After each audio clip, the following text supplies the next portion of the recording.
All right. You start your video. What's your video?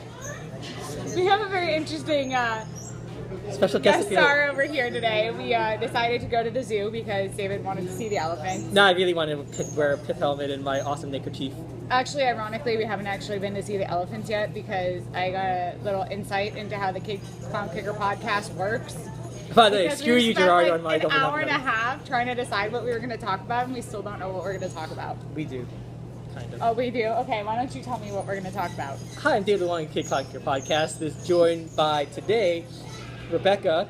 I don't know if you ever go by your full name. I do, because I always go by my full name. And today we're going to be talking about friendships and Star Trek and how it connects people.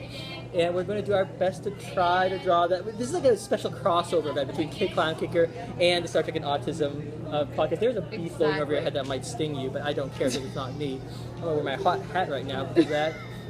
But I'm going to just say that we're very different, arguably we're very different people, me and Rebecca. By the way, you can watch the Star Trek, our own Clown Kicker podcast, I should say, on www.unitedgeekfederation.wordpress.com. I'm going to sneak that one in there. What's your website? We'll add a card for both of them so that we don't have to actually put that out there. www.unitedgeekfederation.wordpress.com, featuring David Luong and sometimes Didn't Gerard. you already tell me that it's super hard for you to moderate the comments on the WordPress one, so you want us to do it on YouTube? Yeah, don't argue with me in front of the Friendship and Star Trek podcast. But this goes to... But look at that segue into what we're going to talk about today, how Star Trek draws very different people together. David and I met like 6 weeks ago at his meetup group, and now we're at the zoo together, which is just kind of weird, but it's working out pretty fine. Yeah, I wanted to be here for International Elephant Day, or Elephant International Day, or however that works. World Elephant Day. That thing.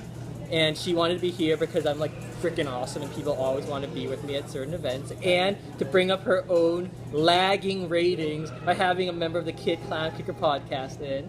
That's okay, He's got 12 subscribers, I've got 11, and my video has 45 views, and that's not me checking it over and over again, David. But that's more than you have, Dan, on your YouTube page because you don't got one. Oh, what up? Oh, what up? And by the way, Gerardo, you're not in this episode. Word up twice. 2 shout-outs, they're all negative. Well, Gerardo also only referenced Zoe Saldana's black side and didn't reference her Latina side. You know, he didn't like how you wanted to kick him, and I was like, I told her to say that, so. Well, it made me want to kick him. She's super proud of her Latina heritage. I don't know.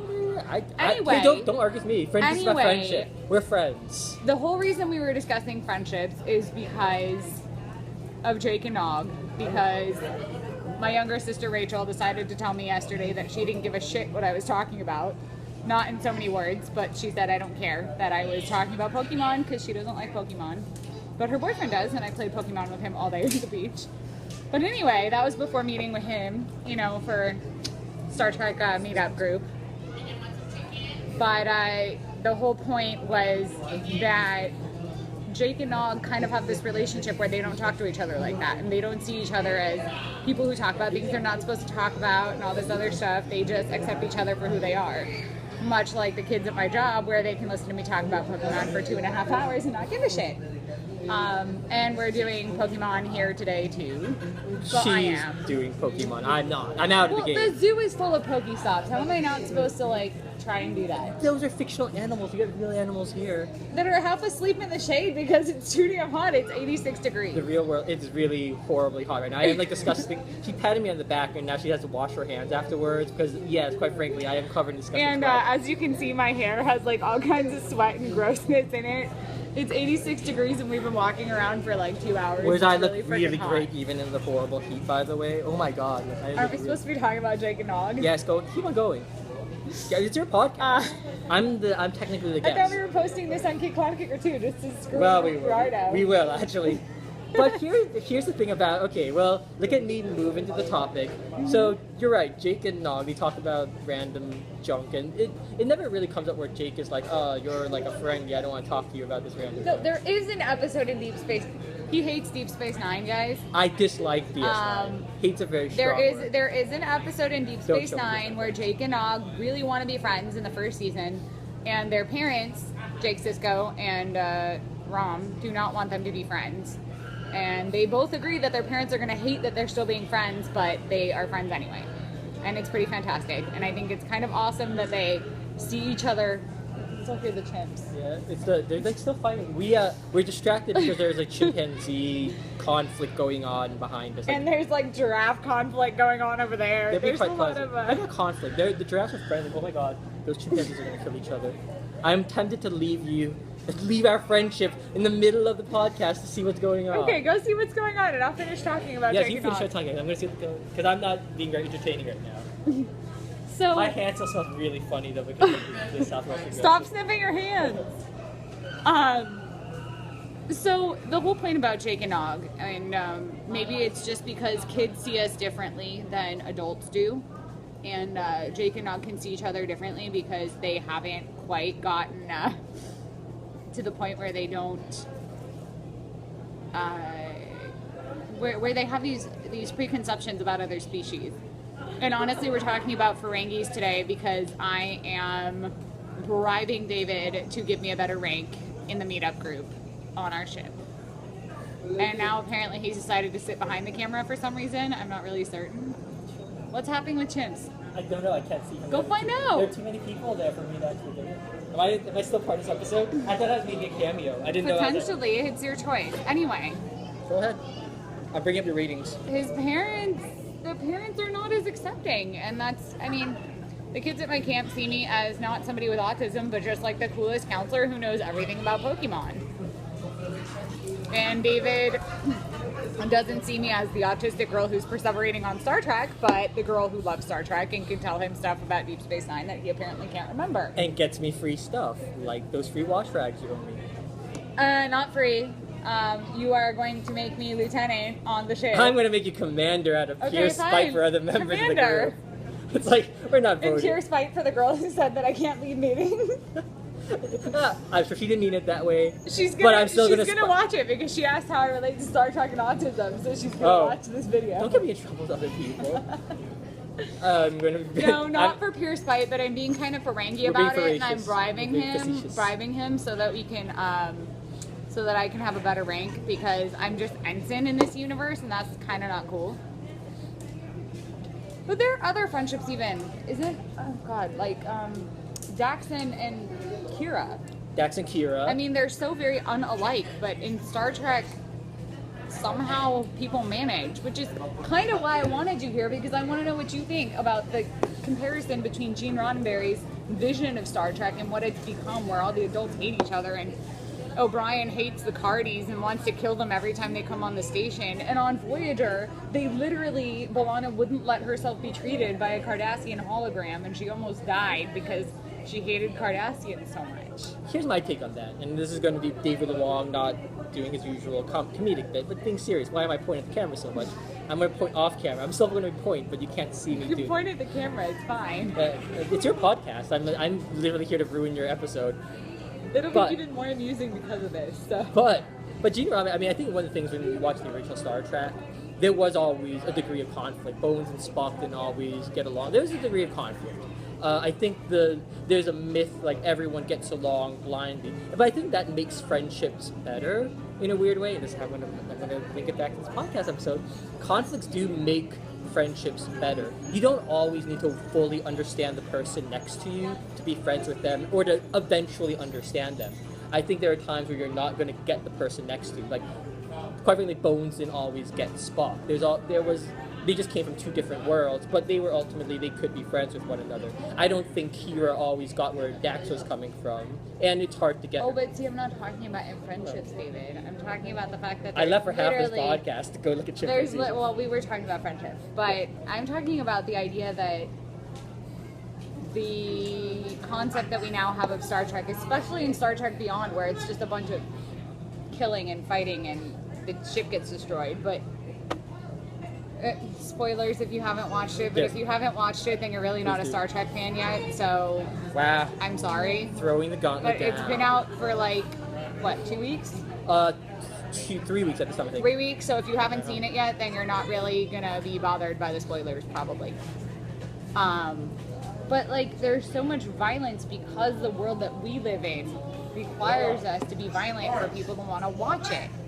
So does that go along with Gene Roddenberry's original Star Trek idea, or is it just It can something be. we have to deal with? It can be if there's a resolution to violence. Like, if it's just mindless... There's a difference between just violence for the sake of violence and violence that, in a way, tells a bigger story about resolution and... Okay, so what about the Dominion War, David? Since we were talking about that during our Star Trek meetup. This is how David Luong is going to boost your ratings with his sneaking in. And by the way, we're at the 10-minute mark, so I don't know if the episode's going to end soon. We're still talking. Oh, yes. There's no rule that says it has to be 10 minutes. That was just what I got. I keep on looking behind because there are chimpanzees, like, literally fighting conflict. Exactly. But I think you can have, I mean, there's an argument that even during the original Star Trek, the original series, there was conflict. There was the Klingons and them not always getting along with humans. As much as we like to illustrate that everything was hunky-dory, while there wasn't an overt war going on, there was still the shadow of war in that universe. So that's, I mean, I don't think I would necessarily want a Star Trek series that was purely about, let's just have a... No, neither do I. I'm just saying I think we polluted Gene Roddenberry's idea. I'm okay. I mean, again, it really, it's less a matter of deed and more a matter of degree for me. Like, I never like, the Dominion War is really good, and this is, I'm being put in Wait, you really do like the Dominion War? Because I hated the Dominion War. You know what? I appreciated that it made DS9 a different series. It wasn't a series that I would necessarily... It wasn't my favorite series, but not because of Dominion War necessarily. It's more so because of other reasons. Sorry, DS9 fans. But... Half our meetup group are DS9 fans. Half of them are DS9. So I find myself in the ironic situation of defending the DS9 decision to have the Dominion War be a major part of the latter seasons. But for me, if you present war in any sci-fi series or any series, and it's done in a tasteful way, where you get to see the human condition reflected in war, and it's not...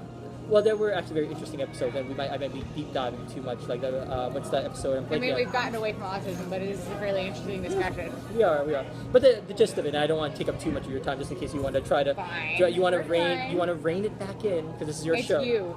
Do I really think I'm going to rein it back in? This is an episode of the Kid Conqueror episode. Sorry again, Gerardo, but screw you. You should be here right now at the zoo. I told him that I couldn't make it, and technically I can't because it's World Elephant Day. I go to see elephant, but hey, I had to do Ironically, we haven't seen any elephants yet. I know, I'm gonna rush through this. This is not a watch. I did this site. I was like, let's sing a watch. They're bands because we bought bands for the tram. We so gotta that take when the tram. we get really tired at the end of the day, we can come back on the tram. You gotta get on trips. But anyway, the long short of it is, I'm okay. I don't know if it necessarily is completely contradictory to Gene Roddenberry's vision. It's a different view. It's a different view, and it reflects in a different You lens. really like the Dominion War? I'm not going to get over that one. That's terrible. I can live with it. I don't think every single episode featuring Dominion War is terrific. I think it was... It went on for like 2.5 seasons. It did go, yeah, that was a big concern I had. It did go on for a very long time. To me, like, typically, I'm not a big fan of things like... I'm a fan of, like, how Next Gen and TOS were, where it was one and done and it's not so serialized over. That's my personal preference. So, and that's a personal preference, admittedly. And that's why that's my bigger problem with Dominion War. It was 2.5 years of the same thing over and over. And I say same thing in a very... No, it was the same thing. Okay. Every time it was Gul Dukat on screen. She said it and not me. Ironically, I'm trying to not get the DS9. I love DS9. Okay, it's a good show. There's some really interesting characters, but the Dominion War went on for way too long. They should have done it like Voyager, where it was like a recurring thing. Like the Borg, came back multiple times, and they had to fight the Borg multiple times, but not like... Not to the point where seriously another episode about the war on Cardassia. Yeah, I agree. I mean, yeah, the repetition of it was bothersome. Maybe if they ran in different species. Maybe. I mean, I did like... Here's the thing I did like about the Dominion War, and I promise you we will link this back to your Star Trek and Autism podcast. But I already have a way. Keep going. Oh, perfect. Then I'm going to just ramble. But I thought... I did like the Dominion that they were kind of an alternative version of the Federation. That they were multi-special species. They had multiple species. Yeah. So I appreciated that. I did like the idea of, again, multicultural. Yeah, multicultural. That's even better. Look at that. Michael Urban, you're going to be replaced by her very soon. She's moving. I don't know if I'm driving all the way out to Cerritos to do videos with you. Well, that's really sad. Sorry, Michael, you're back on the show. But the gist of it, yeah, I mean, I appreciate Dominion War because it did offer opportunities to look at the ethos of the ethics of the Federation, and Gene Roddenberry's vision through a different lens. But I do agree with you that it went on way too long, and it did get very repetitive after a while. Gold Ducat, ew. Yeah, I like Gold Ducat. I like Gold Ducat. I don't I like said Gold Ducat. Okay. I say that because most of the Santa Monica Star Trek club that we were a part of like Gold Ducat, and I do not want to get my ass kicked by any of those members. Most of them are a full foot taller than I am. Most of them are probably a full foot taller than me too, because I'm like Ferengi short. Anyway, Yes. the whole point of doing this friendship episode, and we're gonna go because he wants to see the elephants, and we still have to find the elephants, and he doesn't remember where anything is, and I've seen the elephants like once by accident, so we're gonna try and find them. But my love of Star Trek, even though I do have autism, brought us together. Yes. Because we never would have met had I not been a big fan of Star Trek. And now we're actually here together outside of a Star Trek meeting, so that's pretty cool. Yes, and it should be noted, you are one of the more popular members of the group. Chad likes you more than he likes me. Well, Chad loves me. You Yeah, know Chad what? hates me. Chad, where are my business cards? I'm like his straight girl, you know, that hangs around with the gay. He's my gay beard. There you go. Chad, that wasn't meant to be offensive. Wow. Write your letters. If you are offended, write them towards Rebecca. I gave the Why should they be offended? He's totally proud that he's gay. When they said that STD, Star Trek Discovery. I didn't come up with that acronym, by the way.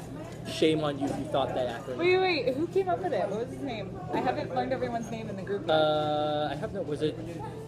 It was either Tall, Eli. skinny, dark curly hair. Eli? Eli. Well done, Eli Eli. came up with STD. Shout out to Eli. Thank you for running the meetings when I'm not there. He came Star Trek Discovery. God, now I forgot what I was gonna say. I didn't care. I wasn't like I'm half listening to what you're saying. I'm actually, because of the way this video is being shot, I could actually see myself while we're shooting, and I'm admiring. Oh, okay. He's totally Friendship. proud that he's gay because when we were talking about Star Trek Discovery, they said they were gonna have an openly gay character. Oh yes. And he was like cheering on his corner of the table. So yeah, and he's the only person in the entire Star Trek meetup group that actually has my phone number. David and I